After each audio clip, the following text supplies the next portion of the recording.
Alright, we should be live. We're back. We're working on Teval, Arbiter of Virtue. Here she is in case you need a reminder of how she works.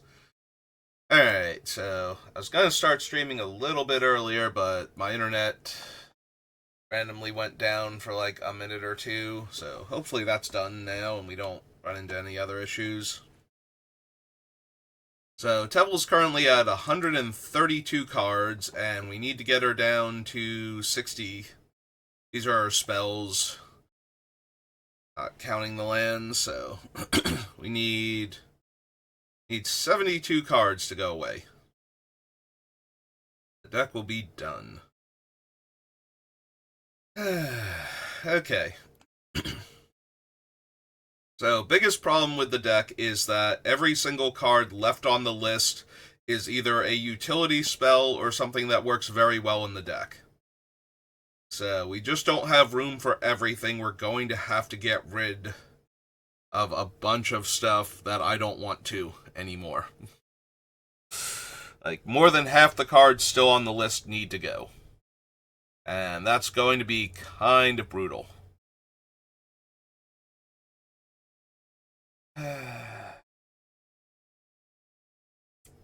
Like, I hate getting rid of any of the tutors that are still left on here, but maybe Imperial Seal. But when I think about cutting Imperial Seal, I'm like, should I just be cutting Worldly Tutor then? Or Mystical Tutor? And then it's like, probably not, but at the same time, I do have a lot of card draw in the deck, including a bunch of cantrips and whatnot, and of course Sensei's Divining Top. So, sorcery speed, put the card on top of my library is not as bad of a drawback as it would be in decks that don't have enough of that going on all the time.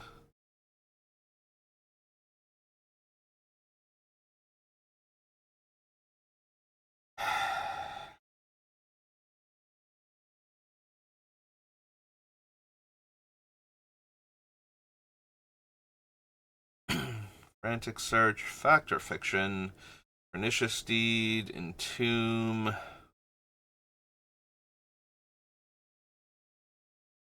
Time Stretch. Do we cut Deed because we have O-Stone already? Maybe. We do have a lot of catch-all removal, like something that can blow up any permanent type. But we also have the benefit of all of our stuff being very expensive. Like, not all of it, but almost all of it.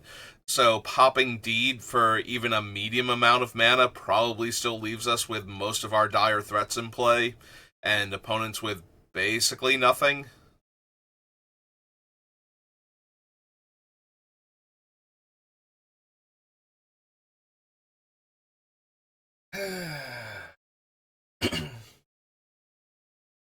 Yeah, this is the issue I keep finding myself in. Like,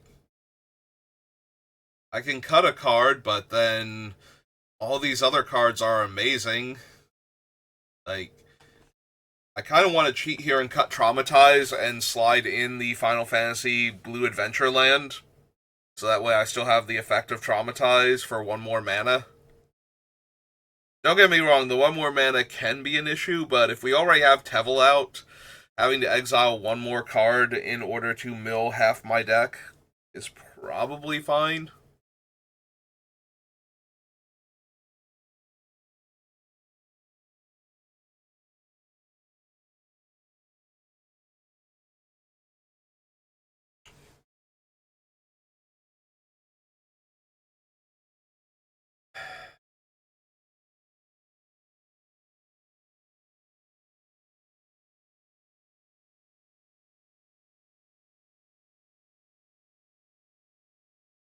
Could be Mindslaver, but I really don't want to. There's a world where it's the Miosian, just because the Miosian um, doesn't work with Reanimator spells also.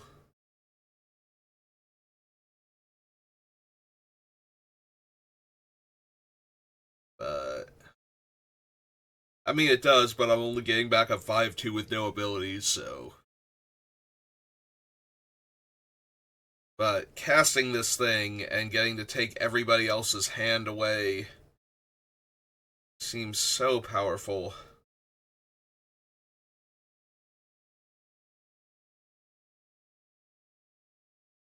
Grave Robber, Sakura Tribe, Mining Top, Arseek, Grave Troll.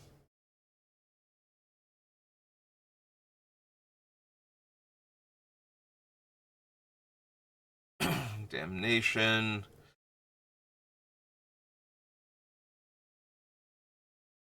Yeah, I just don't want to lose any of these. And we need to lose so many of them. Like, I don't want to cut any of these. You need to cut, like, literally every other card and then a few more before you're done. I hate it.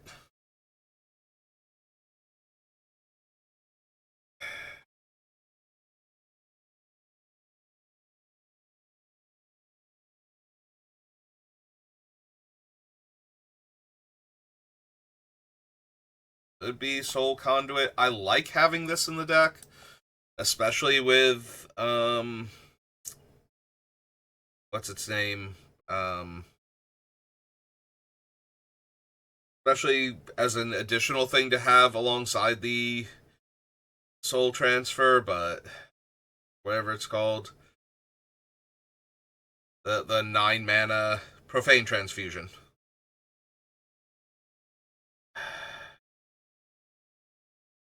I really like having access to both. Don't want to lose Soul Conduit. But at the same time, it's 6 to cast and 6 to activate, so even if I exile 6 cards from my graveyard, that's still probably my whole turn to play and activate this thing.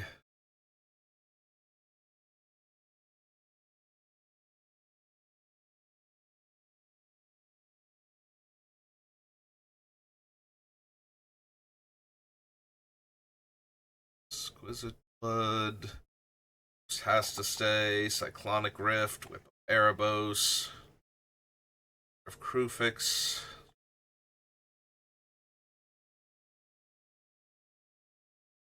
Maybe it's Sidisi. Only get 1 creature per creature milled. Or, sorry, I only get 1 creature no matter how many creatures I mill in any given instance of milling. I do get a creature if I, like, mill a couple cards and then another effect mills a couple cards and so on, and I keep hitting a creature somewhere in there. I do keep getting stuff. But, like, if I cast Traumatize, I get 1 creature. Like, I get 1 2/2 out of Sidisi at that point.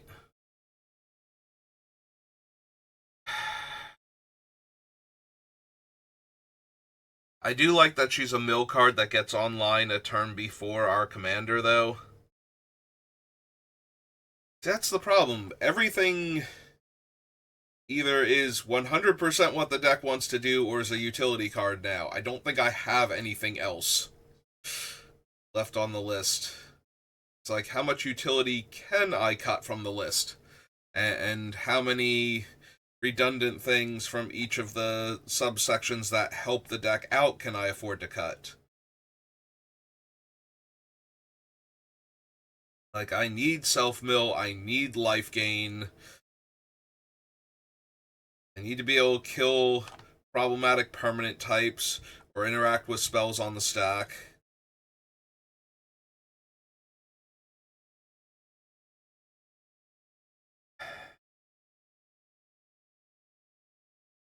Is it Sir Conrad?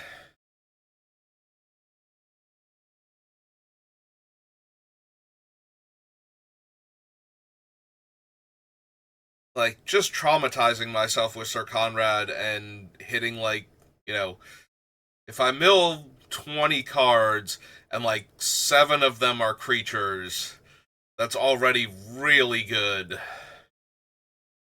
Then we've got all the other stuff he's doing, including punishing the opponent for me exiling those cards from my graveyard in order to cast other spells. But at the same time, I need cuts. He's not great at milling me, in that he can only mill me 1 card for every 2 mana spent. and he's milling other players to potentially give them graveyard value.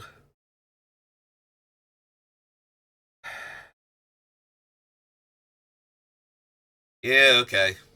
I need cuts. And while he's certainly good in the deck, we can be doing better.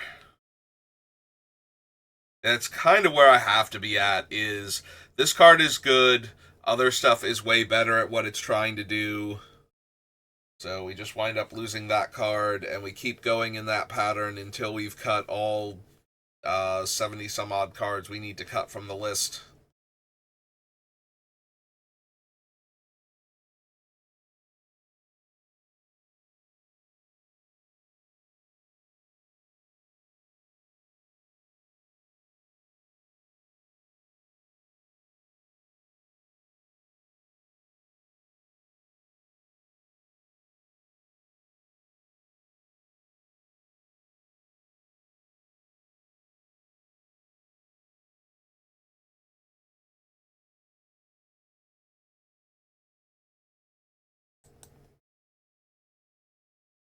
Okay, just double checking Teval's wording, making sure I didn't screw up something. Because I was looking at Glarb, and I was like, Teval is just spells I cast, right? Like, I didn't decide that in my head and ignore, like, something relevant, like spells you cast from your hand, kind of like Omniscience.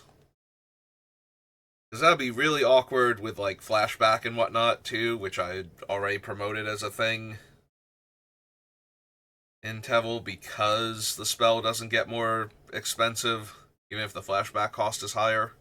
It also doesn't get cheaper if the flashback cost is higher, or lower rather, but, you know.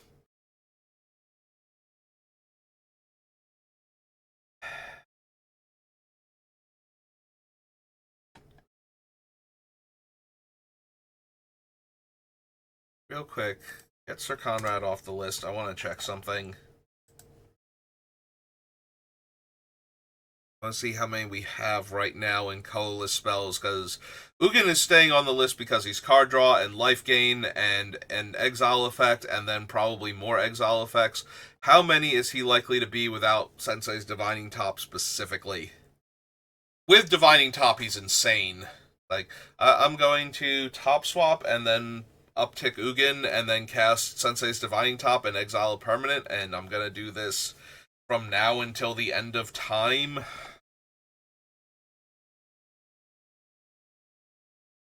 Just saying that out loud makes me disinclined to cut him, even if we don't have a ton of colorless cards. Alright, so I have Soul Ring, Scroll Rack,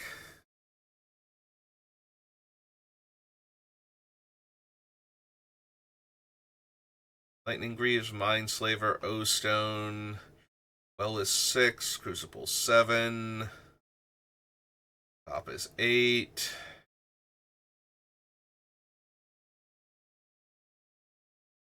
Collector's 9,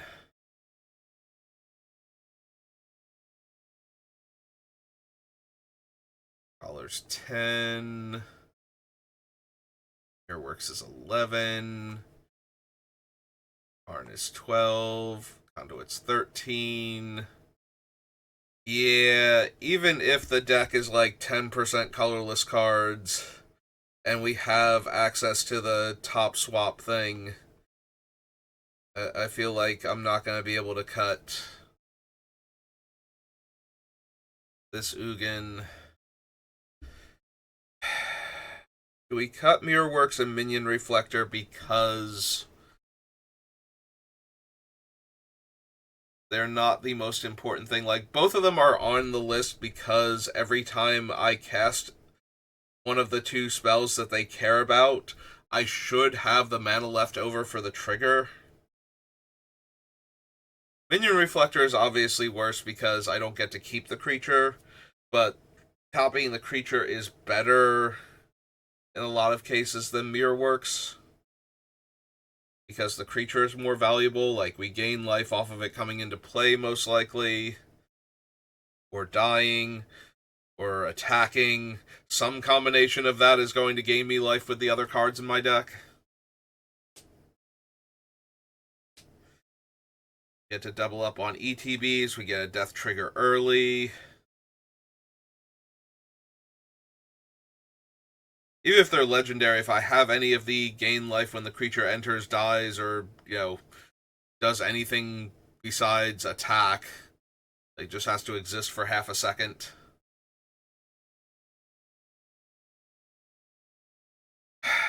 That all being said, I think the individual spells are more powerful. I think I can cut Mirrorworks. We do have a bunch of powerful artifacts in the deck, but we don't have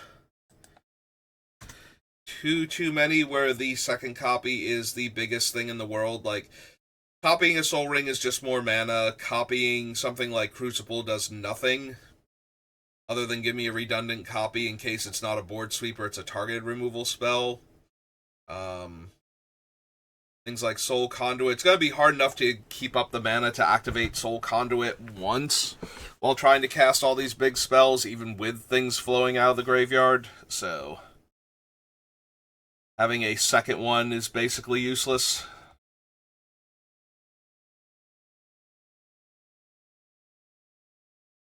Yeah, Whip is legendary. Yeah, I think Mirrorworks can go.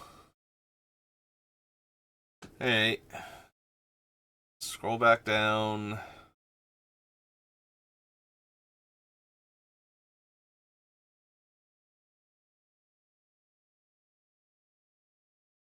Yeah, we were on the throne because of Conrad initially. And then it was something down here made me. Alright, we had actually gotten down to Ugin, hadn't we? Like, that was the whole thing. I saw Ugin and I'm like, okay.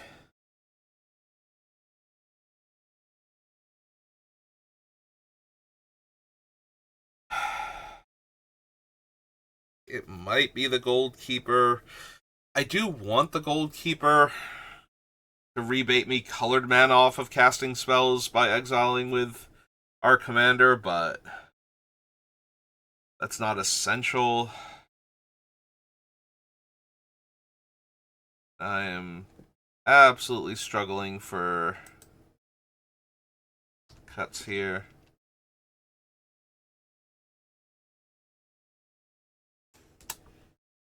Okay.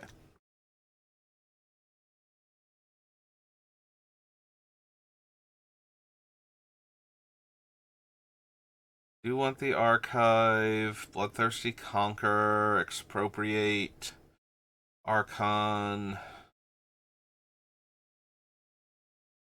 6, Profane Transfusion. Gotta have our Graveyard Hate.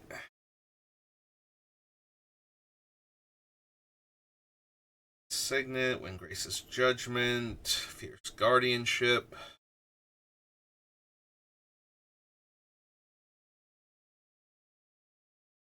You really want the Skeleton Crew. The fact that it can come back and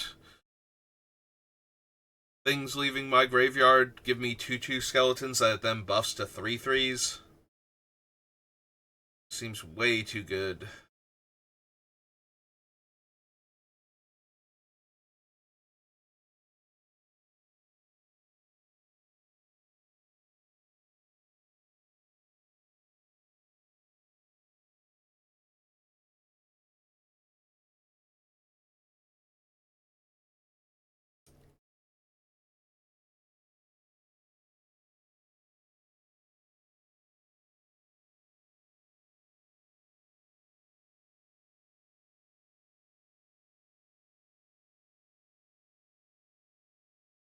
Is Cellar Spawn just okay? Like, this feels like the type of deck it was built for, where I'm casting huge spells for potentially no mana, or very little mana. So the difference in the actual casting cost and what I spent on is going to be very, very large.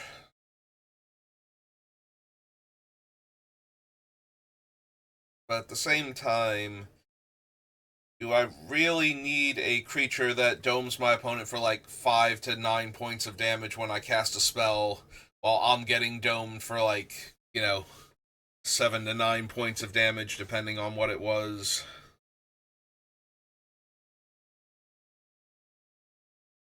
If it was all opponents, I don't think I could cut the Cellar Spawn, but the more I think about, the more I'm wondering if I should cut it. This is the perfect deck for it, and that really bothers me that we're going to cut it off of the list, but I also really, really need cuts.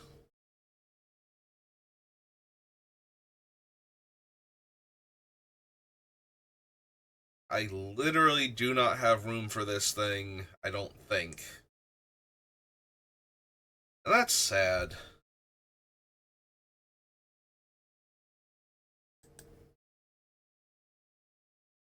Yeah, if it were all opponents, if I was doing massive amounts of damage to everybody for having this thing in play, I think I could convince myself to keep it, but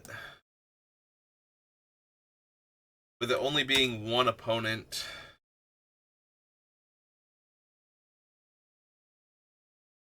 God, that feels so bad. Like, Earworks, yeah, I can talk myself into it. This thing was designed for decks like this, and I'm going to cut it. Uh, the problem is, I'm thinking about it with the when opponents lose life, I gain that much life, because then it's like, okay, I cast the 7-drop, but I exiled 5 cards from my graveyard, so you lose 5, I gain 5, and then also I lose 7 from Teval herself, but that's fine. I'm down 2 life, you're down 5 life, and I got to cast a 7-drop for 2 mana.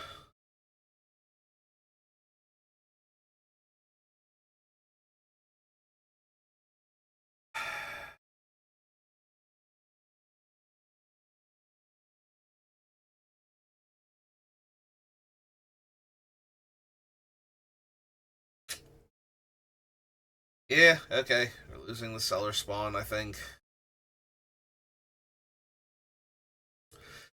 I think where I'm at is eventually this thing is going to go, even if I put it back on the list and keep cutting other stuff.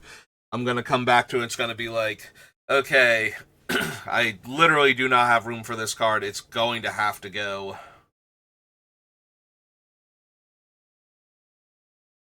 Speaking of things that probably have to go, which are the Moors? I keep putting this thing on lists where I can gain life, like where my commander has lifelink and things like that, and it just keeps not making it through. But yeah. Alright, I have other ways to regrow my stuff. I do not need the witch.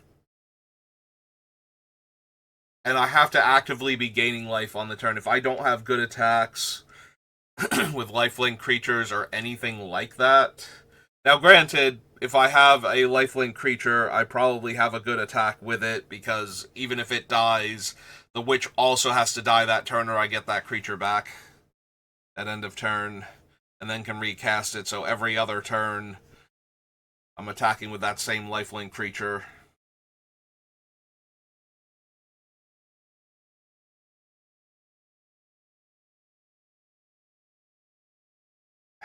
Alright. I think Witch of the Moors is in the removal section also. Yeah.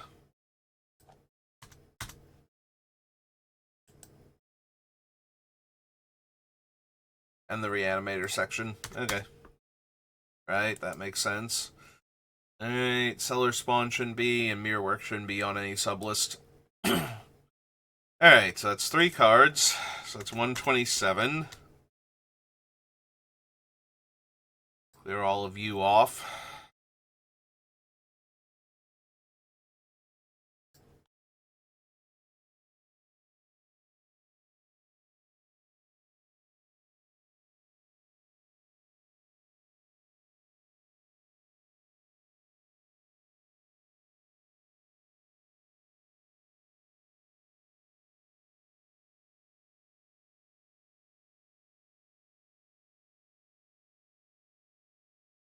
Miyoshun is so good to ramp into and so medium otherwise.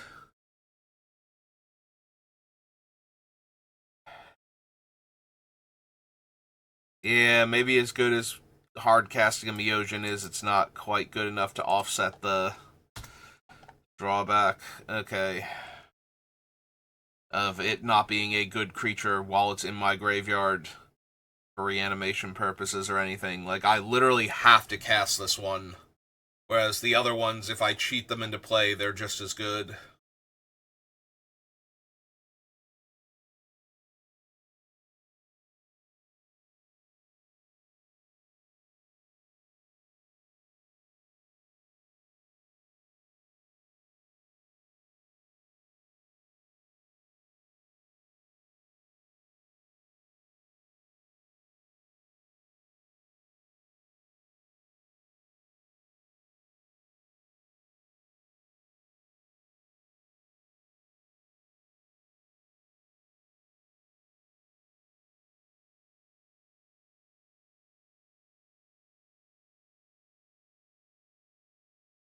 Yeah, Colossal Grave Reaver.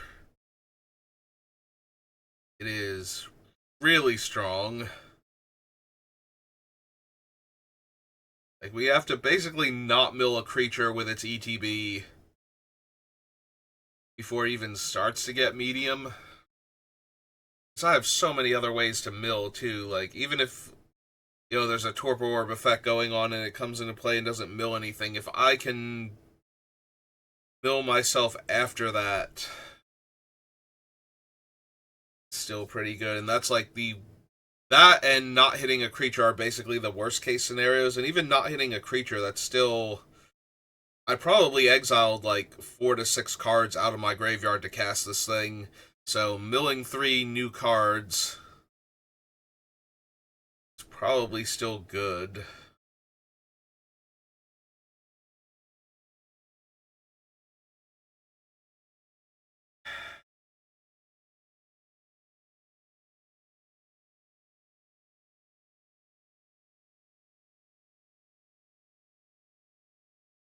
Expropriate, Ugin. Still have more than enough scary permanents for Doppelgang. Plus, we can copy lands, and I do have a handful of landfall triggers in the deck still. So yeah, even if I'm only copying like 1 or 2 creatures and making a land, probably still really good. Especially if I'm copying Courser of Krufix as one of the exp things.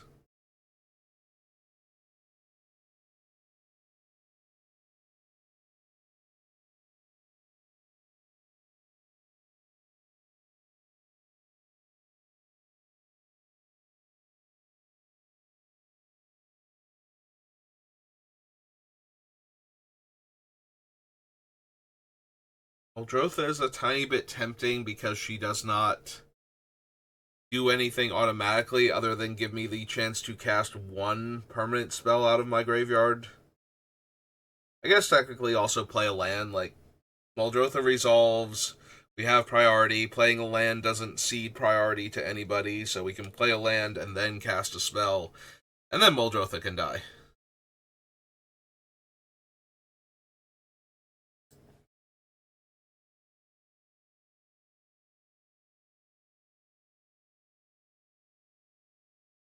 Yeah, depending on what the spell is, that might even be worthwhile. But I need cuts, and she might wind up on the list of cut cards instead of the list she's currently on. You know what? Soul Conduit is so clunky. I want to keep it because I want to do the life total exchanges more often. But there's only so many times I can do that if the opponents aren't gaining huge amounts of life before, you know, when I trade my like 28 life for somebody else's 40-ish life, that's pretty good. When I then have to trade my 20 life for their 28 life later on, that's less good.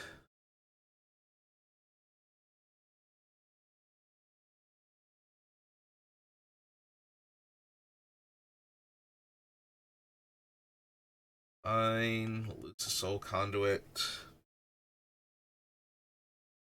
Still have Profane Transfusion, and that's the best one out of the group anyway, because it's gonna dome me for 8 when I cast it, or 9, whatever it is. I think it's a 9 drop, actually.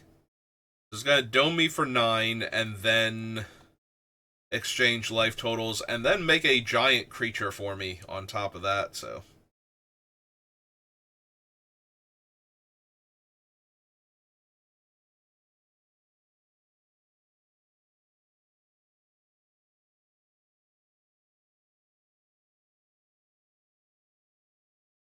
Do I cut the shard for the same reason I'm cutting the Miosian? Same casting cost, same issue. The only difference is the Night Shard, or Shard of the Nightbringer, is an 8/8 flyer, whereas Miosian is a 5/2 on the ground.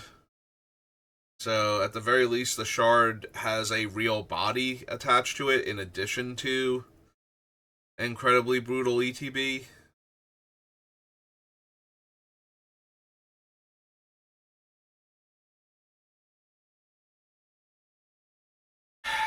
Maybe.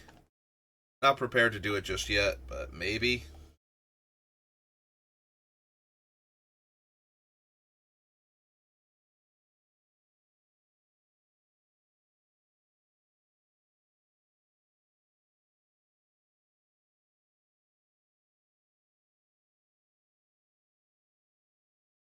I'm gonna wind up losing something like the Verdant Sun's Avatar, even though it's an incredibly powerful variant on Soul Sister, where I'm just gaining tons of life.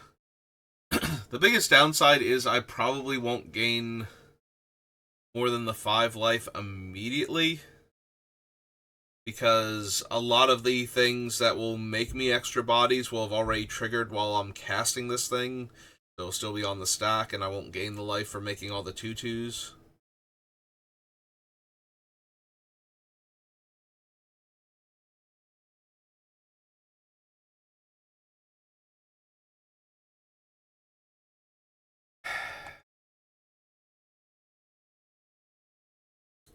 Gotta keep loosening my grip on each card.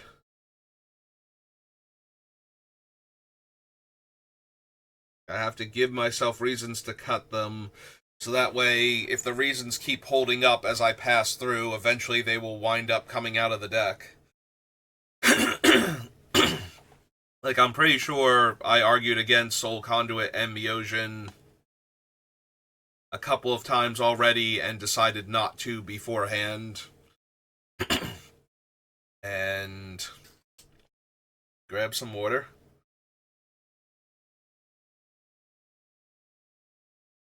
Not that water super helps, but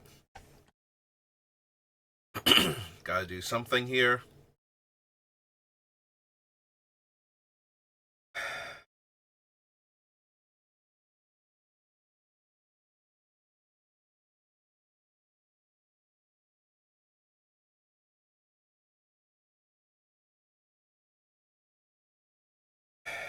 Yes, looking at all the other cards, trying to figure out if I can get rid of something.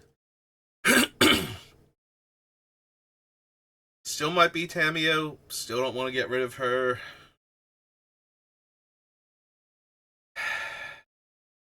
Emery.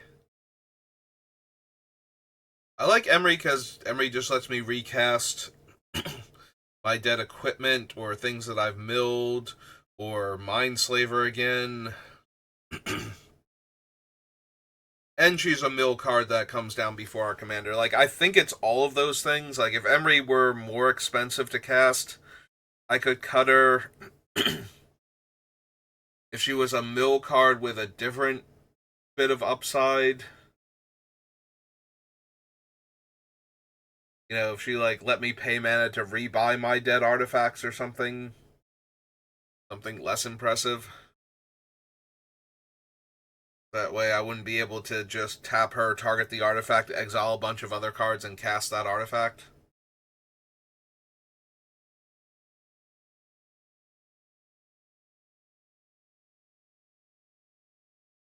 Huh. So now I'm trying to remember if escape says other cards to stop the feel bad of accidentally exiling the card and then not being able to cast it, or if you can announce the spell start trying to cast it, and then exile it as part of the cost, but I'm pretty sure it goes on the stack at that point and is not available. Oh,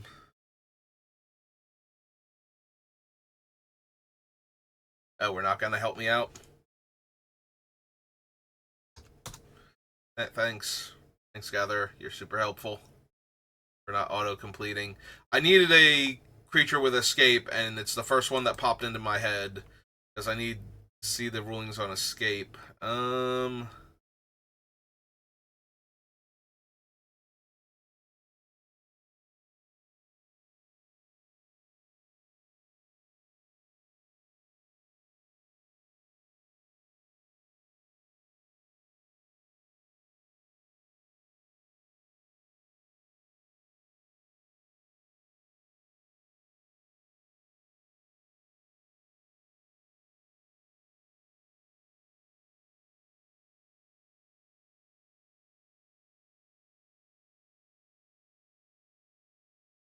Maybe it would help if I could see the reminder text on escape.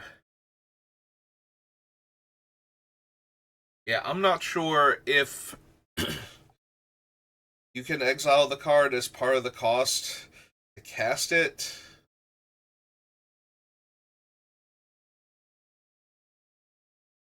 Or if it's already on the stack. And if you can exile as part of the cost to cast it, does that cause it to not be cast then because you've exiled it? So it's no longer in the graveyard, which is where you had permission to cast it from.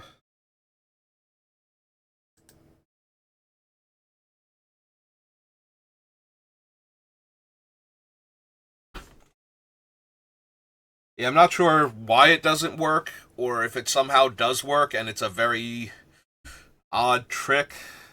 That would be great for this deck to know about, but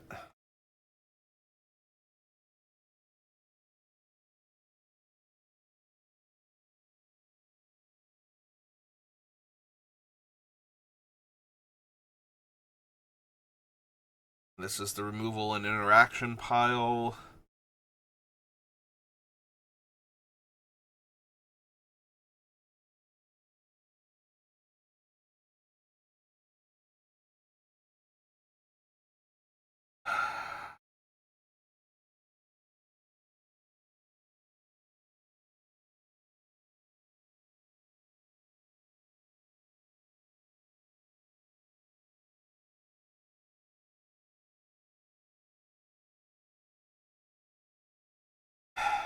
Yep, I'm stuck in the mentality of I don't want to cut things, and I need to cut things, so what am I gonna cut?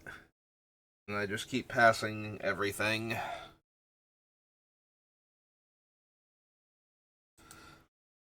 Alright.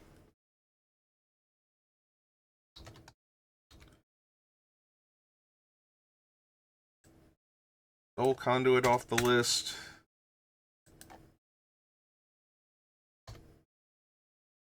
So it does occur to me as I'm finally cutting Soul Conduit, we also lose out on the Alhamrat's Archive Soul Conduit effect, where because we're exchanging life totals, in order for that to happen, if I'm at the lower life total, I have to gain life equal to the difference, while the opponent loses life equal to the difference. So I would then gain all of that life, so I would gain twice that much life, and also the opponent would lose that much life, so that would trigger the life gain off of. Yeah, I still think I have to cut it, but it's close.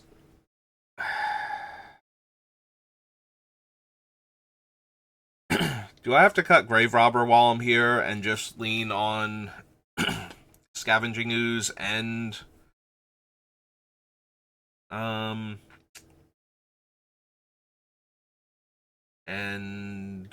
Bojuka Bog?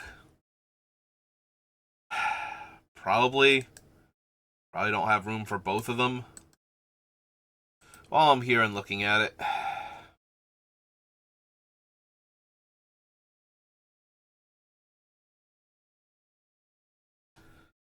Alright. So we pop back up here, cut 3 more cards off the list, go down to 224. I need to find 4 more cards to get off of this list real quick. So that way, by the time we end the stream, I only need to cut half the remaining cards on the list. With only a week to go before the pre-release of the new set. I fall even further behind.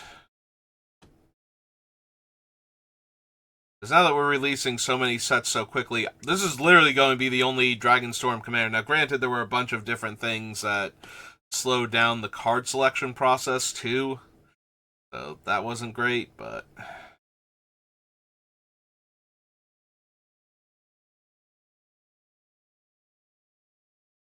yeah, I keep looking at Shard of the Nightbringer as a thing I could theoretically cut.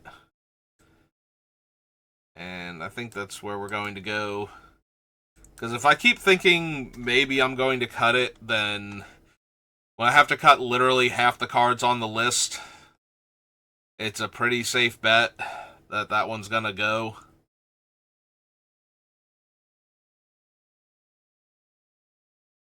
If I'm struggling this hard for cuts, and I cut like 20 other cards off of the list first, I'm still going to wind up cutting it.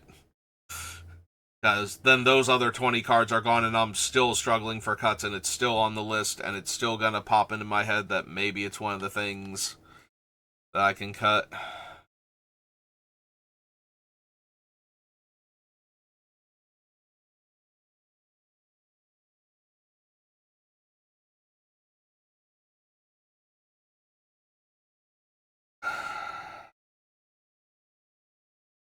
And in that vein, Karu Goldkeeper, yeah. Do want it, keep thinking that I'm going to wind up cutting it each time, so...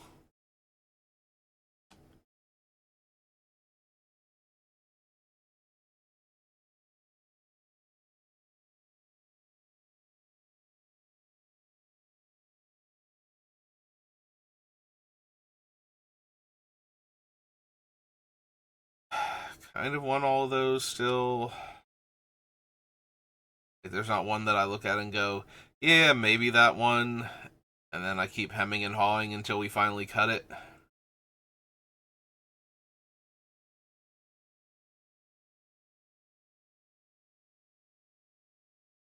Shadow Spear. Oko.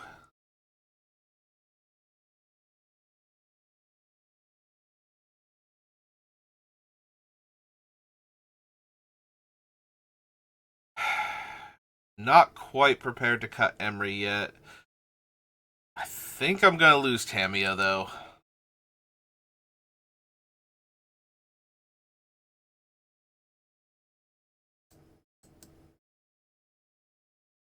Yeah, sorry, Tam Tams.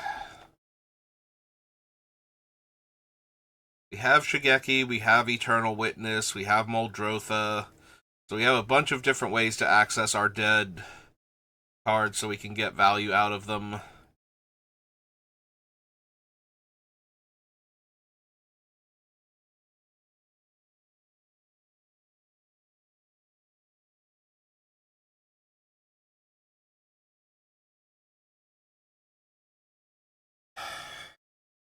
Need at least one more before I'm done.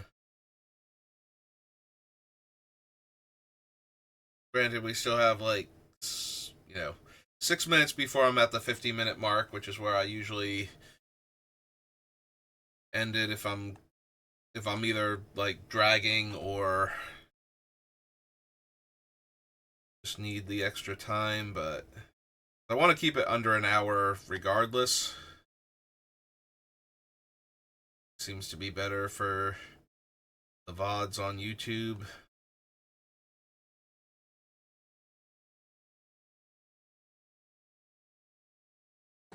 Yeah, as much value as it is, I think the Minion Reflector is gonna go. For the same reason that Mirrorworks did. Okay. At least I got the 4 cuts I needed to get it down to 120.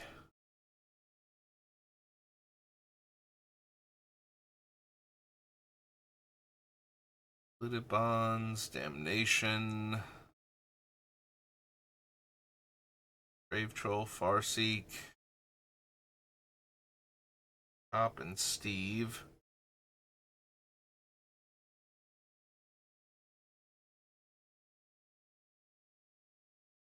Eternal Witness, Crucible, Well, O-Stone. Don't really want to cut Mindslaver still.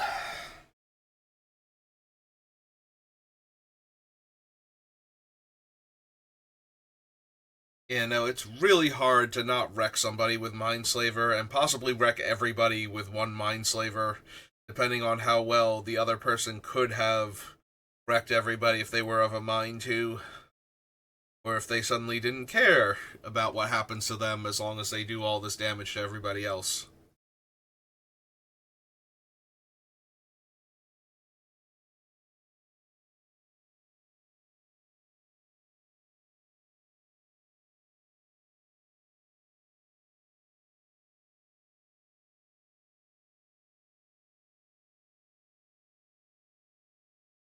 I do a lot of self-mill.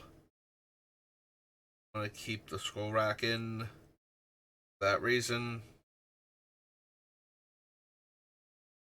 Exchange a bunch of cards in my hand for a bunch of random cards off of the top, and just, put back terrible things that I'm not using right now.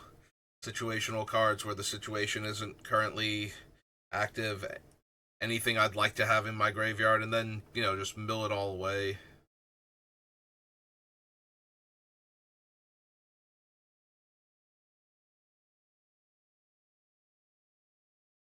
Yeah, I don't think we can get rid of Scroll Rack. Intuition should be gifts, but an Eternal Scourge should be Miss Moon Griffin. You know what? Let's cut these 4 off the list, so let's grab wherever they are down below also. Alright, the eyes first. Get rid of Tamiyo down here for the mill, and Tamiyo elsewhere for the recursion. Actually, I had that backwards. It was recursion first, then the mill, because Doom Whisperer is mill, but not recursion.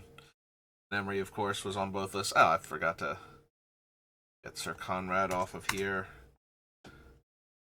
Alright, so Tamiyo.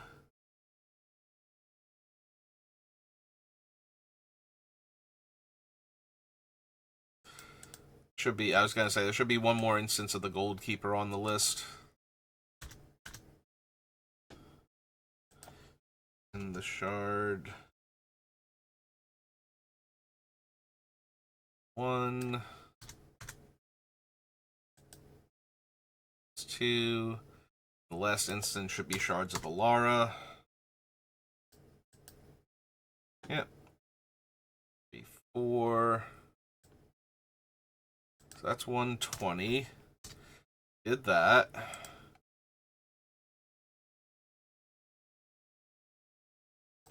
So you go Tempest. Grab Intuition.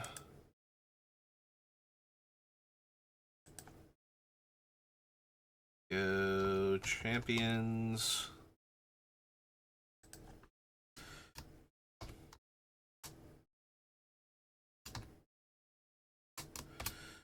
It's 3 in a blue for an instant.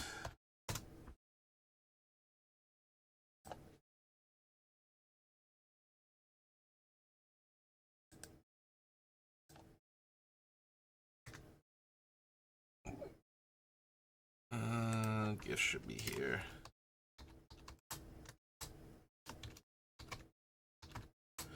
And I should have copied it while I was up there. Whatever, good enough. Right, and then find... Not that Scourge, the other Scourge. Yeah. That. Then...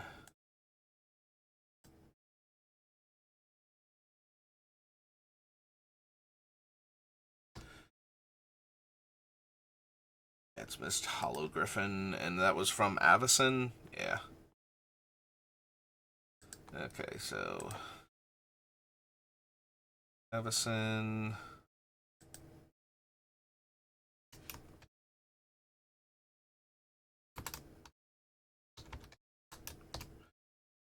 It's 2 blue.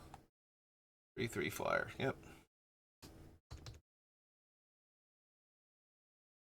Griffin. 3/3 flying.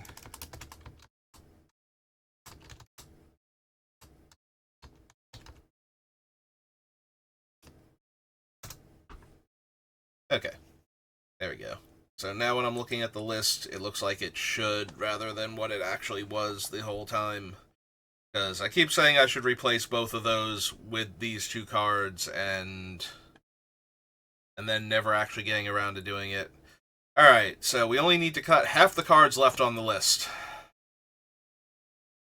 Should be fine. So yeah, I'm going to call it there for right now, so thank you for watching, and I will see you next time. Have a good rest of your day.